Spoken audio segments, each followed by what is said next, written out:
everybody out here to my house now. Okay, all right. My wife and my kids are dead. Get everybody out here to my house. Bagaimana jika seluruh hidupmu, pendidikanmu, pekerjaanmu, bahkan kesalahan pribadimu di masa lalu, dipakai sebagai bukti bahwa kamu pantas dipenjara? Bukan karena DNA, bukan karena saksi, tapi karena cerita yang terdengar masuk akal. Inilah kisah David Kemp, seorang mantan polisi, seorang ayah, dan seorang pria yang menghabiskan 13 tahun hidupnya di penjara, karena sistem hukum lebih percaya pada narasi daripada kebenaran. David Ray Kemp lahir tanggal 23 Maret tahun 1964 di Floyd County, New Albany, Indiana, AS. Dalam keluarga kelas menengah yang dikenal baik di komunitasnya, ayahnya bernama Donald Kemp dan ibu bernama Sue Kemp. Ia tumbuh bersama 3 saudara kandung, 2 saudara laki-laki Donnie, dan serta 1 saudara perempuan bernama Julie. David dibesarkan dalam keluarga yang relatif dekat dan berpengaruh di komunitasnya, dan dianggap sebagai anak yang aktif dalam kegiatan lokal. Setelah lulus sekolah, David memilih jalur pelayanan publik. Ia bergabung dengan Indiana State Police pada akhir 1980-an. Selama lebih dari 1 dekade, ia bertugas sebagai trooper, melakukan patroli rutin, menjalani karir yang stabil. Bagi lingkungannya, David Kemp adalah wajah hukum dan ketertiban. Tahun 1989, David menikah dengan Kimberly Kemp. Kim adalah seorang akuntan profesional yang bekerja penuh waktu di sektor asuransi di Louisville, Kentucky, dan dikenal sebagai pribadi yang cerdas dan pekerja keras. Mereka memiliki 2 anak, Bradley, 7 tahun, Jill, 5 tahun, keluarga muda yang terlihat normal, tidak sempurna, tapi tidak tampak berbahaya. Namun seperti banyak pernikahan, rumah tangga mereka pernah bermasalah. Dalam beberapa tahun pernikahan, David sempat mengalami perselingkuhan. Ia dan Kim sempat berpisah sementara akibat masalah tersebut, namun kemudian berbaikan dan kembali bersama sebelum tragedi. Kim found solace in the presence of her Kesalahan supportive pribadi family. yang nyata, dan Remarkably, kesalahan even inilah David's family yang kelak remained dipakai untuk steadfast in their support menghancurkan of her. hidupnya. Awal tahun 2000, David membuat keputusan besar. Ia mengundurkan diri dari kepolisian dan bekerja di bisnis keluarga bidang konstruksi dan waterproofing. Alasannya sederhana, penghasilan lebih baik, waktu lebih fleksibel, fokus pada keluarga, tidak ada bukti tekanan finansial, tidak ada krisis ekstrim. 4 bulan kemudian, tragedi itu terjadi. Awalnya, malam itu berjalan seperti malam Kamis biasa lainnya, beberapa jam bermain basket bersama teman-teman, dilanjutkan dengan waktu bersama keluarga. Namun pada tanggal 28 September tahun 2000, ketika mantan anggota kepolisian negara bagian berusia 36 tahun, David Kemp, tiba di rumahnya di Georgetown, Indiana sekitar pukul 21.20. Istrinya, Kim, 35 tahun, dan anak-anak mereka, Bradley, 7 tahun, dan Jill, 5 tahun, semuanya ditembak di garasi. Kim terbaring setengah berpakaian di lantai dekat aliran darah yang panjang. Dia sudah meninggal, begitu juga Jill, yang, seperti saudara laki-lakinya, berada di kursi belakang Ford Bronco milik keluarga itu. Brad merasa hangat saat disentuh ayahnya, jadi David menarik anak itu keluar dari mobil dan mencoba, meskipun tidak berhasil, untuk menyadarkannya. Rekaman panggilan darurat 911 David yang penuh kepanikan untuk meminta bantuan dari petugas yang dikenalnya setelah bekerja selama 1 dekade di bidang penegakan hukum. Get everybody out here to my house now. Okay, all right. My wife and my kids are dead. Get everybody out here to my house. Go to Dave Camp's house now. Signal 10. Okay, David, we got people on the way. Okay. Get everybody out here. Come here. Everything's gonna be okay. All right. We're gonna get Remember, people. everything's not okay. Get everybody out here Okay, now. they're coming. Go to Dave Camp's house now. Okay. Do you know what happened, David? No, they're dead. I just got them to play back. 4548 Phillipsburg. Oh my God, what am I gonna do? Andrew, get everybody out. David, they're on their way right now. Okay. I got everybody coming. Listen, I'm gonna let you talk to Patrice while I get people coming. Across the street, I gotta get some help. Okay, David, do you need an ambulance? Across to my parents' Do house. you need an ambulance? Get everybody out I'm here. going. Do you need Panggil semua orang ke rumah saya sekarang. Pintanya, istri dan anak-anak saya sudah meninggal.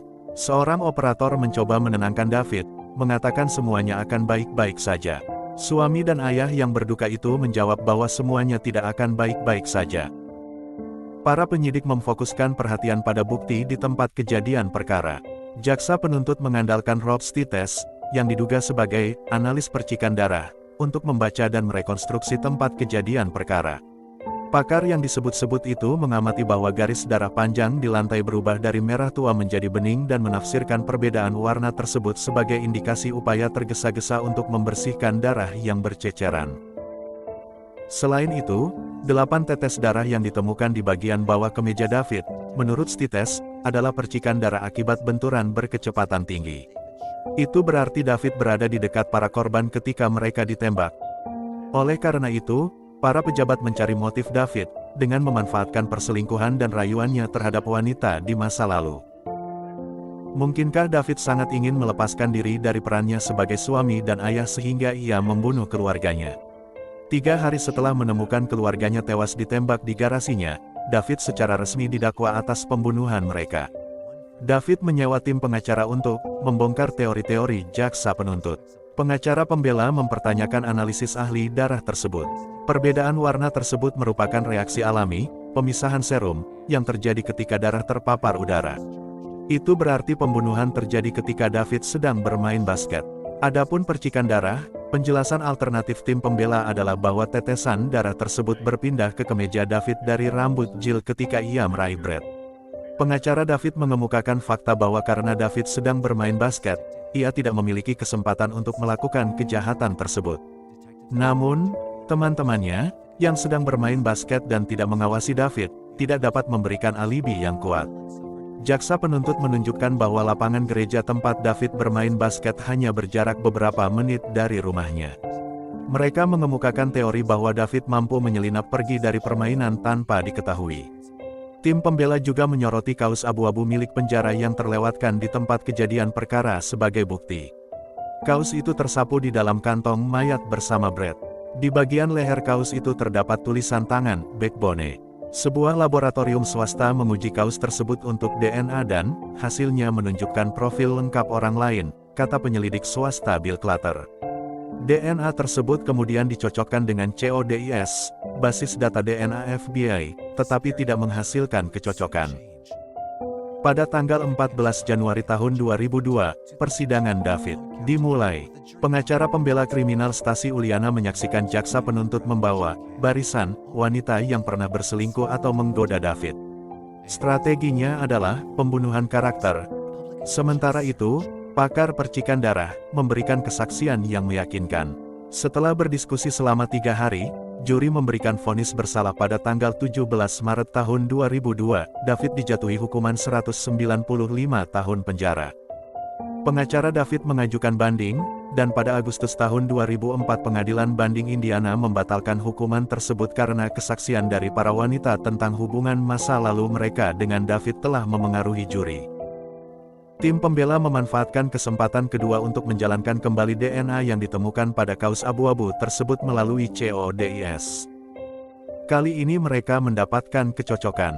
Materi genetik tersebut milik Charles Bonney, seorang narapidana yang memiliki catatan kriminal karena menyerang wanita dan mencuri sepatu mereka. Dia telah dibebaskan dari penjara beberapa bulan sebelum pembunuhan David. Dia memiliki fetis kaki. Ciri khas itu penting karena sepatu Kim David telah dilepas dan diletakkan di atas mobilnya pada malam dia dibunuh.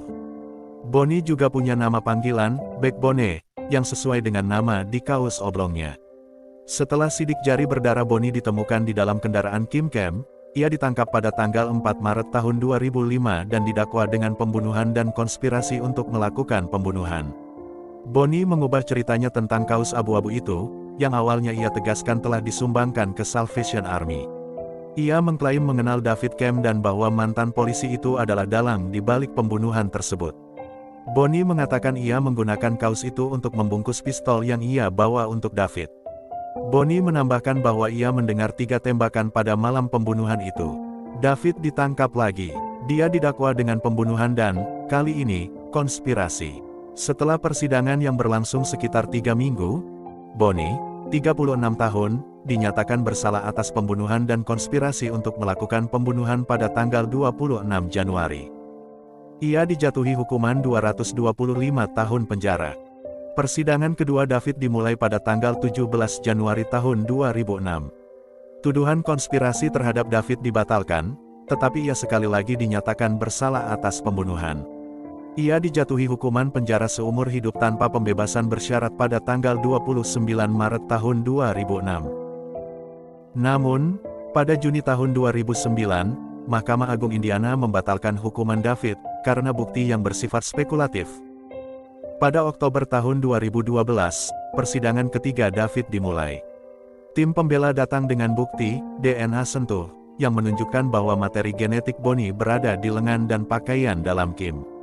Pada tanggal 24 Oktober tahun 2013, lebih dari 13 tahun setelah pembunuhan keluarganya, David akhirnya dibebaskan dari tuduhan pembunuhan.